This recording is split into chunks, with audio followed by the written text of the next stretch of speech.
Well, the Central Highlands says it has a bold plan to improve standards of living in the region. Plans are afoot to build new homes, ease the price of an airfare and open more childcare services. Sounds like a tall task, seeing as many regional areas are struggling with the same thing. So how do they plan to do it? Well, joining you is the Central Highlands Development Corporation CEO Peter Dowling. Good morning, Peter. Thanks for joining us. Hey, good morning, Jeremy. And Peter, so firstly, tell us, what is this workforce development and accommodation strategy? Yeah, Jeremy, it's part of a broad piece of work we're doing. So just to step back in history, we created a group called the Central Highlands Resources Roundtable, and that's a collective of council, our operating miners and CHDC. And collectively over time, we've been doing different pieces of work around collaboration. And one of them, we created a statement of commitment to start defining some of the pieces of work to go forward with. And one of the key pieces of work that we came forward with was a workforce development program. And that key element to that is what we're releasing today, which is the workforce development and accommodation strategy. So we've got there over time with our partners, and councils co-funded us and been very supportive along the way, as has our miners. So we're now at that point where, after a lot of research over the last 3 or 4 months, we've come to this conclusion of our strategy. So you're right, it's a pretty bold plan, but we feel like we've got to have a crack at this. Well, talking about sort of childcare, cheaper airfares, and also more houses to be built. I think that's what would be welcomed by everyone, and 12 houses to be built in 12 months. How are you going to do this and get the labour for it as well? Yeah, it's a real challenge. There's no doubt about it. The 12 and 12 is really a way of trying to engender the opportunity of getting an expression of interest out in the marketplace as a short-term goal, and then from there, seeing what comes of it. So looking at potentially modern methods of construction, looking at how we've engaged with some of our builders in region, and they're very keen and motivated to participate in this space. In fact, some of their workforce goes elsewhere, but would prefer to work here. So we're trying to harness that opportunity and look at replenishing some of the stock in our region.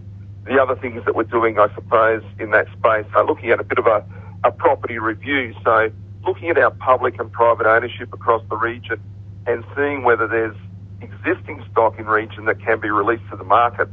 So there's different ways of going about it, and the challenge is certainly ahead of us. And wanting to make airfares cheaper as well, that'd be welcome for everyone. How do you plan to do that? Well, that's a huge challenge too, as we all know, and we're already engaging and have been for some time, to be fair, with our major providers of air travel into region. We go direct into Brisbane, so that is something that we're working with, particularly Qantas and then Virgin with, as to how can we look at fairer airfares.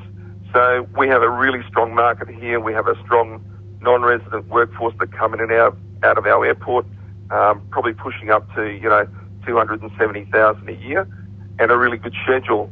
But what comes with that is some really expensive airfares, and we're looking at doing a bit of a position paper and a pitch to our airlines to give them a sense of the impact that that's having, and working with them to see if there are ways of making that fairer. And this big plan, a lot of people listening would be thinking to themselves, this sounds great, but where's the money going to come from? Who's paying for all this? Well, the money's got to come from the marketplace. So we really have to look at our public and private entities in region, and also our state and federal governments. And everyone's got to play a part in this. So it's really releasing the opportunity that we're looking for in this bold plan. It's not necessarily coming up with funding ourselves. It's more about accessing what's available in the marketplace. One of the examples is in Blackwater, for instance. We'll be there later this morning launching the plan. And the Blackwater Town Centre is an area of great concern for us. We think it's the hub of the town, but it's not playing that role at present. And so we'd like to go and speak to the owners directly and put forward some thoughts of ours to stimulate their potential capital investment back into that centre. So that would be one way of hopefully releasing some capital into the market and revitalising a really important asset in that community. Well, Peter, a big thank you for joining us. All the best with the plan as well. As you mentioned, it is bold and it'll be exciting to see how things go. Hey, thanks, Jeremy. Look forward to it.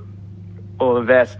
Peter Dowling joining us there. He's the Central Highlands Development Corporation CEO, and some elements of that plan there include, more childcare services, ease the price of airfares and build new homes, 12 houses to be built in 12 months.